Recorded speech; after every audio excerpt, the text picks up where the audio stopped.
એ સંસ્કાર એટલે શું? ઘણા આ શબ્દો તો આપણે ઘણી વખત બહુ સાંભળ્યો છે, સંસ્કાર. પણ એ સંસ્કાર એટલે શું? તો આપણા સત્શાસ્ત્રોમાં આપણા ઋષિમુનિઓએ જે મહાન પરંપરા આપણને દિનચર્યા આપી છે એ પ્રમાણે આપણે પરિવારમાં જીવીએ એ સંસ્કાર. સૂર્યોદય થયા પહેલાં બધાએ ઉઠવું એ પ્રથમ સંસ્કાર છે. તો ઘણા બધાના મોઢામાં ઢીલા પડી ગયા. પણ રાતે તારે 12:30 1 ને 1:30 વાગ્યા સુધી નેટફ્લિક્સ ચાલતું હોય, પછી તું શેનો 6 વાગ્યા પહેલાં ઉઠે? એ પહેલી મોટી ખરાબ આદત અને ખોટા સંસ્કાર. લેટ નાઇટ સુધી તમે viewing on the screen, you will never be able to develop your personality and character. I tell it with full confidence. એ તમારી પર્સનાલિટી અને કેરેક્ટર ઉપર અસર પાડે ને પાડે જ. ઉઠીને પહેલાં ભગવાનનું નામ સ્મરણ, જે પણ આપણને શ્રદ્ધા હોય, પછી નહીં ધોઈને ક્રિયા કરીને ઘર મંદિર પાસે બેસીને પ્રાતઃ પૂજા કરીએ, એ આપણા સંસ્કાર છે. પછી ઊભા થઈને વડીલોને પગે લાગવું, માતા પિતાનો ચરણ સ્પર્શ કરવો, માતૃદેવો ભવ પિતૃદેવો ભવ, એ આપણા સંસ્કાર છે. એટલે આજે તમે બધા અહીંયા આવ્યા છો, તમે પણ રવિવારે સવારે શ્રદ્ધા રાખીને 1.5-2 કલાકનો અહીં સમય આપ્યો છે. તો આજે તમને બધાને એક નિયમ આપવાનો છે કે આજથી જ તમારે રોજ સવારે તમારા માતા પિતાનો ચરણ સ્પર્શ કરવાનો. જો કદાચ તમારા માતા પિતાનો સ્વર્ગવાસ થઈ ગયો હોય, તેમનો ફોટો ઘરમાં હોય, તો ફોટાનો ચરણ સ્પર્શ કરવાનો. એ સિવાય તમારા ઘરની બહાર નીકળવાનું નહીં. How many of you agree with this? બધા. Thank you. My coming here become successful by your raising the hand. આપણા સંસ્કાર છે કે વડીલોના આશીર્વાદ લેવા. કદાચ એ બહુ વૃદ્ધ હોય, એના રૂમમાં સૂતા હોય, તો પણ રૂમમાં શાંતિથી જઈને ચરણ સ્પર્શ કરી લેવાનો. કદાચ એ ઉઠી જાય, તમે અડો તો પછી બાજુમાં સેજ આમ અડીને ચરણને નહીં અડવાનું, બાજુ પણ પગે લાગવાનું. એ સંસ્કાર કહેવાય. પછી ઘરમાં જે પણ બ્રેકફાસ્ટ માટે તૈયાર થયું હોય, બપોરે લંચ ને રાત્રે ડિનર માટે, એ ભગવાનને ધરાવીએ, ઘર મંદિરમાં ધરાવીને પછી આપણે જમીએ, એ નિર્ગુણ કહેવાય. એ આપણા સંસ્કાર છે. પ્રસાદ કહેવાય, એ આપણે સંસ્કાર છે. આપણે ખોરાક નથી જમવાનો, આપણે પ્રસાદ જમવાનો છે. એ આપણા સંસ્કાર છે. પશ્ચિમનું અત્યારે આપણે અનુકરણ છે, મોટું શહેર છે, એટલે લોકોની ફૂટપાથ ઉપર ખાતા ડૂચા ખાતા ચાલ્યા જ કરે છે. પછી આપણે નોકરી ધંધા વેપાર ઉપર જઈએ, ત્યાં નીતિમત્તા અને પ્રામાણિકતાથી નોકરી ધંધો વેપાર કરવા, એ સંસ્કાર છે. સાંજે પછી ઘરે આવીએ ત્યારે ઘરની નજીક મંદિર હોય, દેરાસર હોય, કોઈ પણ ધર્મસ્થાન હોય, ત્યાં દર્શન કરીને મંદિરે ઘરે જવું, અથવા તો સવારે ઓફિસ જતી વખતે દર્શન કરીને જવું. ધર્મસ્થાનમાં દર્શન કરીને દિવસ ચાલુ કરવો, અથવા તો કોઈ એવો રૂટ સેટ ના થતો તો સાંજે દર્શન કરીને ઘરે જઈએ, પણ દિવસમાં એક વખત ઘરથી નજીક ધર્મસ્થાનમાં દર્શન કરવા જવું, એ આપણા સંસ્કાર છે. સાંજે આવ્યા, નહીં ધોઈને તૈયાર થઈને ભગવાનની આરતી પૂજા કર્યા, અને પછી આપણે જમવા બેઠા, પ્રસાદ જમ્યા, પરિવાર સાથે અડધો કલાક બેસીને થોડીક ધાર્મિક આધ્યાત્મિક થોડીક વાતો કરવી, એ આપણા સંસ્કાર છે. તો આ બધા સંસ્કાર છે, આપણે નાનપણથી આપણી સિસ્ટમમાં, રહેણીકહેણીમાં અને આપણા સંતાનોને ઉછેર માટે એને ઉપદેશ રૂપે આપવી પડે. બાકી દિવસ પૂરો કરવો એ કંઈ બહુ મોટી વાત નથી. તમે તમારી પાસે એક ઇલેક્ટ્રોનિક ગેજેટ હોય એટલે તમે આખો દિવસ ગમે તેમ પૂરો કરી શકશો, પણ ગમે તેમ પૂરો કરવો અને ડિગ્નિટીથી પૂરો કરવો, there is a big difference. ગૌરવભર્યો દિન પૂરો કરવો, એમાં સંસ્કાર જોઈએ. આમાં વચ્ચે ક્યાંય વ્યસન ન રાખવું, એ પણ આપણા સંસ્કાર છે. A cigarette has fire at one end and a fool at the other. એ વ્યસન ન રાખવું, એ પણ આપણા સંસ્કાર છે. ભારતમાં દરરોજ 2000 લોકો ટબેકો રિલેટેડ કેન્સરથી મૃત્યુ પામે છે, દર કલાકે 82. આપણે આ પ્રવચનની શરૂઆત કરી લગભગ 35 થી 40 મિનિટ થઈ. 60 થી 65 લોકો ભારતમાં ટબેકો રિલેટેડ કેન્સરથી મૃત્યુ પામ્યા છે. માંસાહાર ન કરવો અને સંપૂર્ણ શાકાહારી રહેવું, એ આપણી સંસ્કૃતિ છે, આપણા સંસ્કાર છે. તમારા સંતાનોને પ્રેરણા આપવી કે બેટા સારામાં સારો અભ્યાસ કરવાનો, અભ્યાસમાં એક્ઝામ્સમાં ચોરી ન કરવી, એ શીખવાડવું, એ સંસ્કાર છે.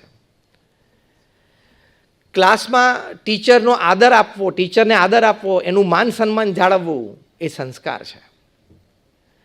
BAPS અમારી સંસ્થામાં અમે નાના નાના બાળકોને અમારા બાળમંડળની પ્રવૃત્તિઓ ચાલે છે. અત્યારે સમર વેકેશનમાં આખી BAPS સંસ્થા ઓલ ઓવર ધ વર્લ્ડ આદર્શ બાળક બાલ વિકાસ પર્વ અમારો ચાલે છે બધી જગ્યાએ.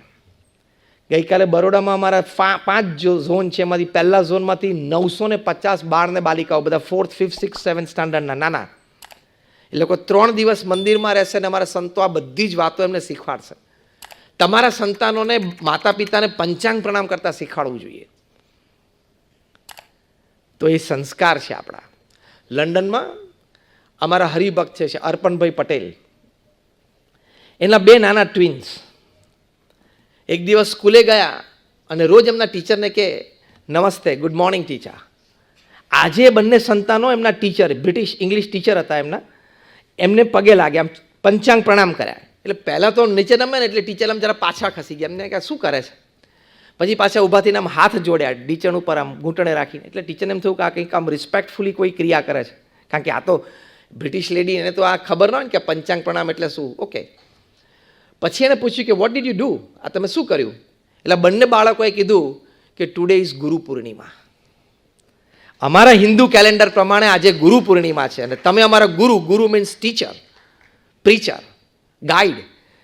એટલે આજે ગુરુને પ્રણામ કરવા એ અમારી સંસ્કૃતિ છે, એટલે અમે તમને પ્રણામ કર્યા. આ બ્રિટિશ લેડીના આંખમાં આંસુ આવી ગયા. શું સંસ્કાર કહેવાય. She talked of this in the class. ક્લાસમાં એ ટીચરે વાત કરી કે આ બંને છોકરાએ આવું કર્યું. પછી પેરેન્ટ્સ ટીચર્સ મીટ થતી હોય ને, જે સ્કૂલમાં 3 મહિને 5 મહિને જે કંઈ થતી હોય, એમાં the lady presented, the teacher presented the 2 kids on the stage, કે આ બાળકોએ આવું કર્યું. ને ફરી વખતે બાળકોએ કીધું કરતા તમે કરો. એટલે બંને બાળકોએ પગે લાગ્યા. ટીચરે અર્પણ અને એમના વાઈફ, એટલે બંને સંતાનોના પેરેન્ટ્સને સ્ટેજ ઉપર બોલાવ્યા અને એમનું બહુમાન સ્કૂલના પ્રિન્સિપાલે કર્યું કે તમે તમારા સંતાનોને આવા સંસ્કાર આપ્યા છે. તો સ્કૂલના પ્રિન્સિપાલે અર્પણ અને એમના વાઈફ, એટલે બંને સંતાનોના મા બાપનું સન્માન કર્યું મંચ ઉપર અને અનાઉન્સ કર્યું કે પેરેન્ટ્સે એમના સંતાનોને નાનપણથી આવા બધા વેલ્યુઝ, એટલે કે સંસ્કારો શીખવાડવા જોઈએ. તો એ સંસ્કારો છે એ ખુશાલ પરિવાર માટે ખૂબ જરૂરી છે. 1991માં અમે અમેરિકામાં cultural festival of India celebrate કરેલો, CFI. ત્યાં મિડલસેક્સ કાઉન્ટી કોલેજના ગ્રાઉન્ડમાં ન્યૂજર્સી મેડિસનમાં અમારું મોટું મંદિર છે, ત્યાં જસ્ટ અપોઝિટ ધ રોડ. એમાં આખું ભારત અમે ઊભું કરેલું. ભારતીય સંસ્કૃતિ, પરંપરા, ટ્રેડિશન, કલ્ચર, રીત રિવાજ, ફેમિલી વેલ્યુઝ, ફેમિલી સિસ્ટમ. એમાં જે એક્ઝિબિશન હતું બ્યુટીફુલ બોર્ડરલેસ વર્લ્ડ, એમાં શ્રવણનો ડાયરોમાં મૂકેલો કે શ્રવણ એના માતા પિતાને કાવડ ઉપર બેસાડીને જાત્રાએ લઈ જાય છે. ત્યાં અમારા સ્પોર્ટ ગાઈડ્સ બધા ઊભા હોય એક્ઝિબિશનમાં, દરેક ડાયરામાં ઉપર 5-25 લોકો ભેગા થાય એટલે આખી સ્ટોરી કહે. એમાં એક ગ્રુપ ભેગું થયું, એમાં એટલે અમારા સ્પોર્ટ ગાઈડે શ્રવણની સ્ટોરી ચાલુ કરી. એ ગ્રુપમાં મિડલસેક્સ કાઉન્ટી કોલેજ MCCના લેડી સેક્રેટરી મિસ સિલ્વિયા એ પોતે પણ હશે. એના શ્રવણની સ્ટોરી સાંભળીને એટલે Miss Sylvia, she was the administrator in the office MCCમાં, ધ્રુસકે બાય રડવા માંડ્યા. એટલે અમારા ગાઈડે કીધું કે ma'am can I help you. એટલે એને કીધું કે ના, I am comfortable, leave me alone. એમ કરીને સીધા પર્સ લઈને બહાર જતા રહ્યા.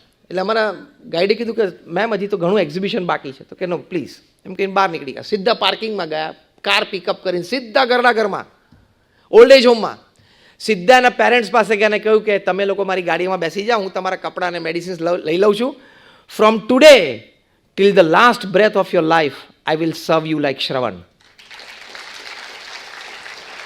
નાવ I am not Sylvia for you, I am Shravan for you. એટલે માતા પિતાને એમ થયું કે કયો શબ્દ બોલે, કારણ કે માતા પિતાએ શ્રવણ શબ્દ તો સાંભળ્યો ના હોય, વ્હાઇટ અમેરિકન પેરેન્ટ્સ.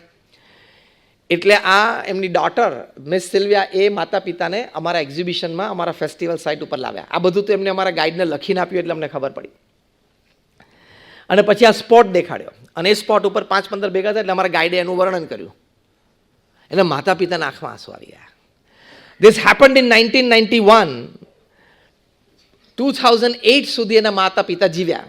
કંઈક 2002-04માં એના પિતા કે માતા ઓફ થયા, પછી 4-5 વર્ષ પછી 2008 સુધી આ મિસ સિલ્વિયાએ એમના માતા પિતાને પોતાના ઘરમાં રાખ્યા અને એમની સેવા કરી. પાછા આપણા કાર્યકર પાસેથી એ પૂછે અને શીખે, એ સંપર્કમાં રહેતા હતા પડોશમાં. એમને પહેલી વખત ખબર પડી કે માતા પિતાને કંઈક આમ તાવ હોય કે દુઃખ હોય તો એમના પગ દબાવવા જોઈએ. આ લોકોને તો સીધો ફિઝિયોથેરાપિસ્ટ જ બોલાવાના ને, સંસ્કાર તો છે જ નહીં કે માતા પિતાના પગ દબાવવા જોઈએ. આપણે ઘટતા જાય છે, ઘણી વખત પગના બદલે ગળું દાબી દે. એ પગ દબાવે ને માતા પિતાના. એટલે શ્રવણની સ્ટોરી આજે પણ 10,000 માઇલ્સ હવે કોઈ અમેરિકન ફેમિલીને આટલી ટચ કરી જતી હોય તો આપણા તો લોહીમાં છે, આપણા ડીએનએમાં છે આ બધી વાતો. એ જાગૃત કરીએ એ ખુશાલ ફેમિલી, એ જાગૃત કરવી પડે.